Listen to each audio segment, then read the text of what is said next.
bajar al búnker. Si de aquí sale alguna información, fuiste tú, aquí no hay nadie más. Mientras decía estas palabras, Hugo Chávez miró a los ojos a su ayudante personal. Leamsi Salazar le sostuvo la mirada. Por supuesto, mi comandante, respondió sin que se le quebrara la voz. Chávez cerró el asunto con un espero que así sea. Sabía que el joven había visto y oído demasiado, pero estaba seguro de que entendería la advertencia. Llamado al lado del presidente venezolano al poco de salir de la Academia Naval, para entonces Salazar comenzaba a tener evidencias de que la revolución chavista era un gran fraude. Todavía tuvieron que pasar varios años, oiría y vería aún más cosas para convencerse. Al final, cogido en medio de divisiones internas, decidió contar lo que sabía, y lo hizo desde donde más daño podía causar. Era la Semana Santa de 2007, quizás de un año antes. Salazar no lo puede precisar, cuando el joven oficial fue testigo de cómo Chávez en persona negociaba con los cabecillas de las Fuerzas Armadas Revolucionarias de Colombia, FARC, la compra de cargamentos de droga y la entrega a los guerrilleros de armas y otro material militar del ejército venezolano con los que combatir al legítimo gobierno de Bogotá. Chávez se recluyó esos días santos en una finca de Barinas, estado venezolano no lejos de la frontera con Colombia, en compañía de Rafael Ramírez, ministro de Energía y presidente de Petróleos de Venezuela, DUSA, y de Ramón Rodríguez Chacín, ex ministro del Interior y dueño de la finca. Ramírez ponía el sistema de lavado de dinero a través de la Petrolera Nacional. Rodríguez Chacín, en permanente contacto con las FARC, se ocupaba de ir a buscar a los guerrilleros, los máximos dirigentes, Iván Márquez, Rodrigo Granda y Rafael Reyes, y de devolverlos a su campamento, pues no se hospedaban en la casa. Ese viaje lo hacía al volante él mismo de una camioneta, sin acompañamiento de escolta. En los 2 primeros días, los 3 dirigentes venezolanos y los 3 insurgentes colombianos estuvieron hablando entre 8 de la tarde y 4 de la madrugada. En una de las jornadas se unió también la esposa de Iván Márquez, que también era comandante de un frente guerrillero. El tercer día hubo un encuentro a solas de Chávez con Raúl Reyes, que duró hasta las 5:30 de la mañana. En esa última reunión, Leamsi Salazar fue ordenado permanecer alejado, a la vista de Chávez por si éste le requería algún servicio, pero fuera del alcance de las voces.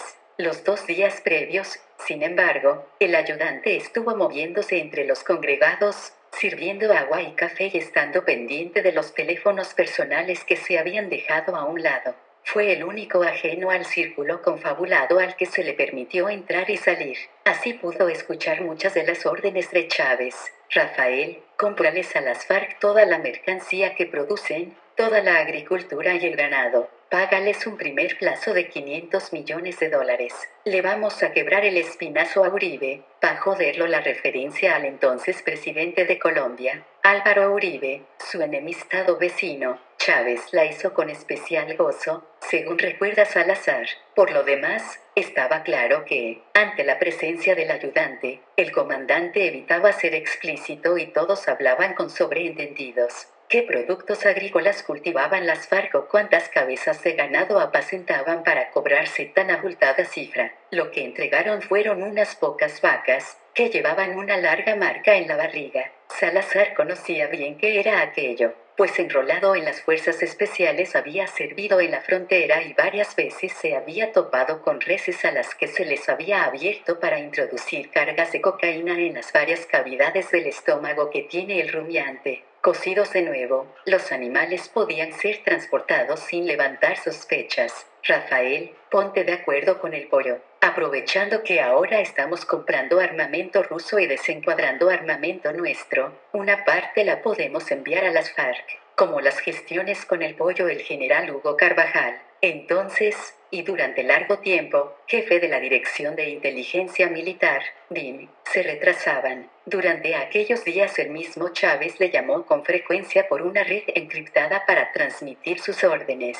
El presidente también tenía un teléfono aparte para estar en contacto con el guerrillero Iván Márquez cuando no estaba presente. ¿Se ha entregado ya todo? ¿Cuánto falta? Todo lo que pidan los compañeros se lo entregan, le decía a Carvajal. Los cargamentos traspasados a las FARC, en grandes cantidades, incluían uniformes venezolanos, botas militares, computadoras, fotocopiadoras y máquinas de escáner, entre otro material. También se entregaron abundantes medicinas. De hecho, el general Carvajal estaba encargado de coordinar la atención médica de los campamentos de las FARC, tanto en el lado venezolano de la frontera como al otro. Los médicos eran llevados hasta cierto punto y allí eran recogidos por guerrilleros para trasladarlos hasta sus centros de operaciones.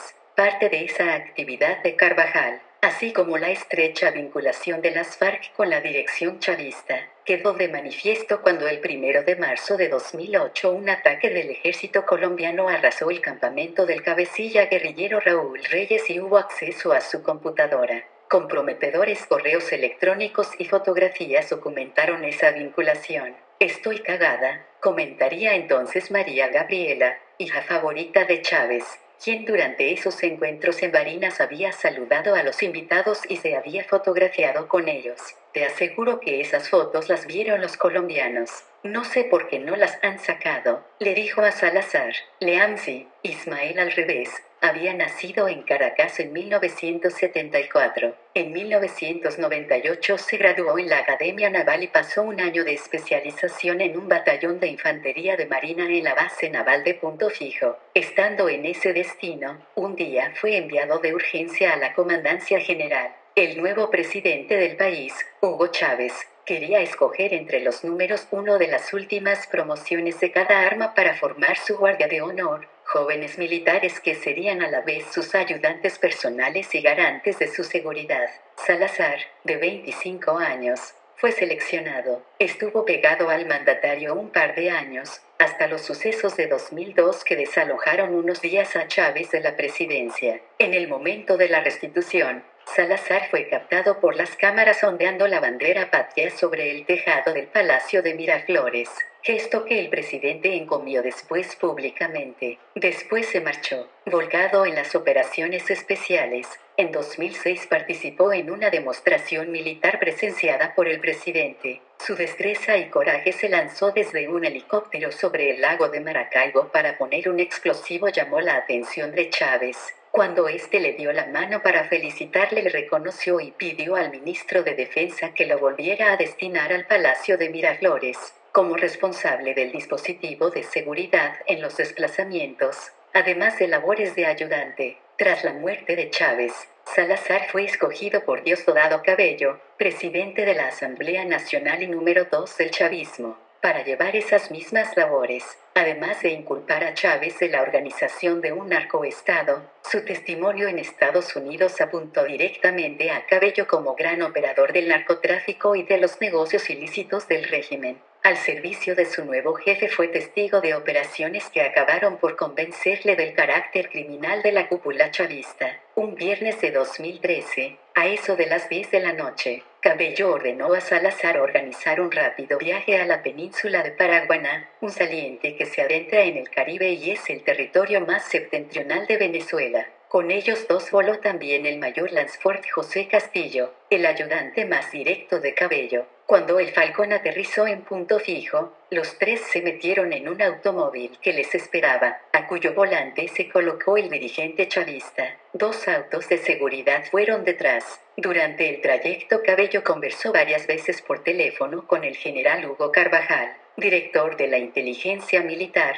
pero lo hacía con reserva, en conversaciones cortas. Pollo, ¿cómo es la vaina? Espera que estoy yendo para allá. Se notaba que el presidente de la Asamblea Nacional no quería ser oído por Salazar. El joven guardaespaldas pensó que se trataba de algo que tenía que ver con la seguridad del Estado, pero a medida que pasaba el tiempo aumentó su extrañeza. A la altura de Piedras Negras habían cruzado la península de oeste a este y enfilaban la carretera litoral hacia del Cabo San Román. Cabello le dijo a Salazar que ordenara a los agentes de seguridad que les seguían que se quedaran allí. El primer auto siguió hasta el Cabo, en la punta norte, al otro lado del mar. A solo 25 kilómetros de distancia, se veían las luces de Aruba, isla perteneciente a Holanda. Ya era medianoche. En la playa había un nutrido grupo de hombres con la cara cubierta, equipados con armas largas, que dejaron avanzar el vehículo. Este se detuvo a la vista de 4 lanchas deportivas de alta potencia.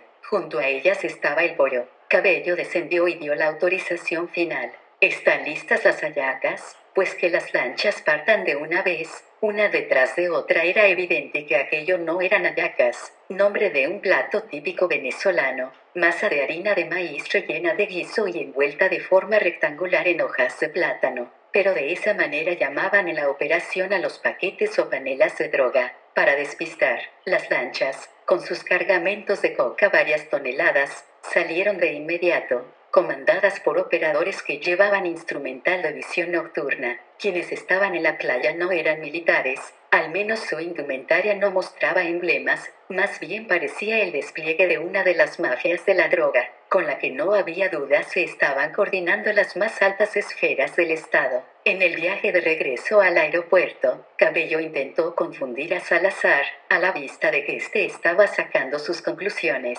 Ahora sí que les vamos a desconectar a los líderes de la oposición, exclamó, como sugiriendo que aquel envío de drogas se hacía para después descubrirlo oficialmente y denunciar a la oposición política. Pero por más que en ocasiones intentaba disimular, en otras Cabello añadía más elementos de alarma sobre sus negocios sucios. En un momento dado, le dijo a quien iba sentado junto a él: «Mira, Castillo, esta semana estate pendiente porque el pollo va a enviar una plata en efectivo en uno de esos camiones.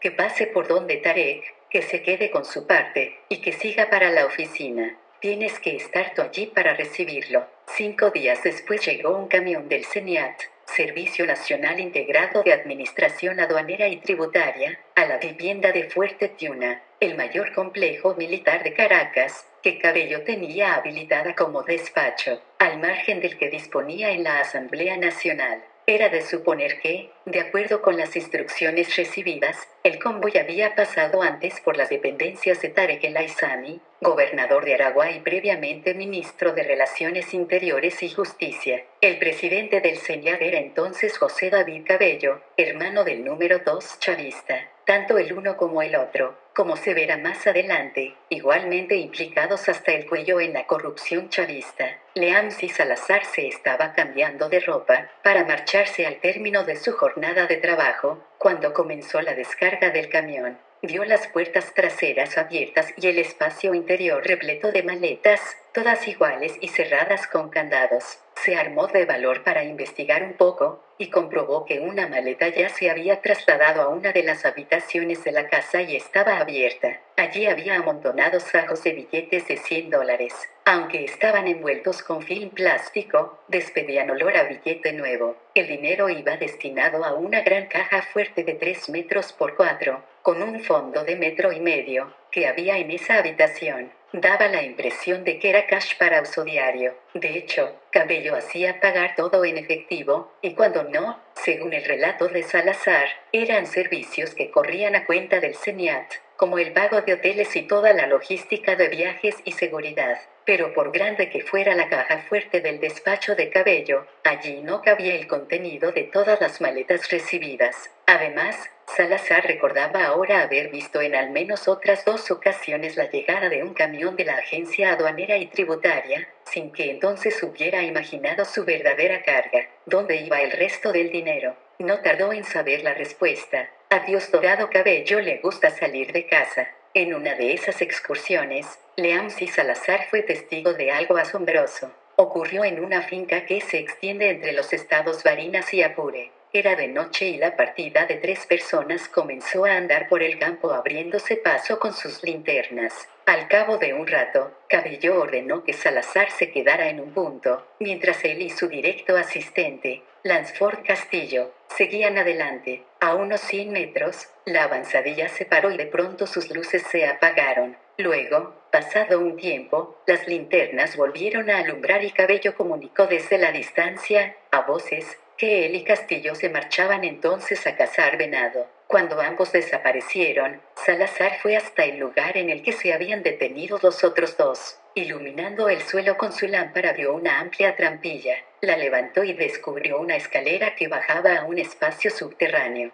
Cerca de la entrada encontró un interruptor y lo accionó. Ante él había un gran búnker, de unos 10 metros de largo por 5 de ancho, con montañas de fajos de billetes apilados de pared a pared. Salazar contó su hallazgo a un compañero del equipo de seguridad y este le aseguró que había visto lo mismo en otros 2 búnkeres de Cabello, igualmente con instalación eléctrica y deshumidificador, uno en el estado Monagas y otro en Ciudad Bolívar. Yo vi allá caletas de billetes, le confesó su amigo, impresionado por lo arrecho de los escondrijos y lo atesorado en ellos. Cuando después a ese guardia lo inculparon injustamente de varios delitos, Salazar supo que era el momento de huir, porque las cosas se le estaban poniendo mal. En la primera mitad de 2014 tuvo un encontronazo con Cabello. Este le acusó de haber robado $120,000 de la caja fuerte. Al presentarle el escolta pruebas gráficas de que la sustracción la había hecho una amante del dirigente chavista, la actriz de novelas Gigi Sancheta, el jefe reaccionó airado, como ofendido porque le atribuyera una FAIR, y lo suspendió de sueldo, enviando al capitán de corbeta a un curso que no le interesaba en absoluto. Por miedo a mayores represalias y probablemente también como venganza, en otoño de 2014 Salazar entró en contacto con la Administración para el Control de Drogas, DEA, de Estados Unidos, con la que se entrevistó en un viaje a las Bahamas, en previsión de su vida. Se casó en la isla Margarita con la capitana Anabel Linares, alto cargo del Ministerio de Finanzas. Cuando ambos abandonaron Venezuela, su ausencia no levantó sospechas, pues iban de viaje de bodas. Pero al pasar los días, saltaron las alarmas. El piloto del avión privado que les había llevado a República Dominicana fue interrogado con violencia hasta que Cabello tuvo los datos que necesitaba sobre el vuelo. El plan de Salazar era saltar a Colombia a la espera de que le hicieran llegar el visado de entrada a Estados Unidos, pero por no arriesgarse a una extradición fue con su esposa a Madrid, donde llegaron poco antes de Navidad. Yo le vi allí unos días después, el 6 de enero de 2015, solemnidad de los Reyes Magos. Me quedé sin comer el famoso roscón, que en España corona la comida de esa señalada fiesta, pues el encuentro fue a mediodía. No supe dónde se alojaba hasta el momento de tomar un taxi y dar una dirección. En un bar, mirando a los lados de vez en cuando por si alguien arrimaba sospechosamente la oreja. Leamsi Salazar me contó todo lo escrito hasta aquí, y también otras revelaciones que quedan para más adelante. El 26 de enero llegó a Washington y en marzo hizo la declaración elevada al gran jurado en el caso abierto por la Fiscalía Federal del Distrito Sur de Nueva York contra Diosdado Cabello, la acusación formal de Cabello,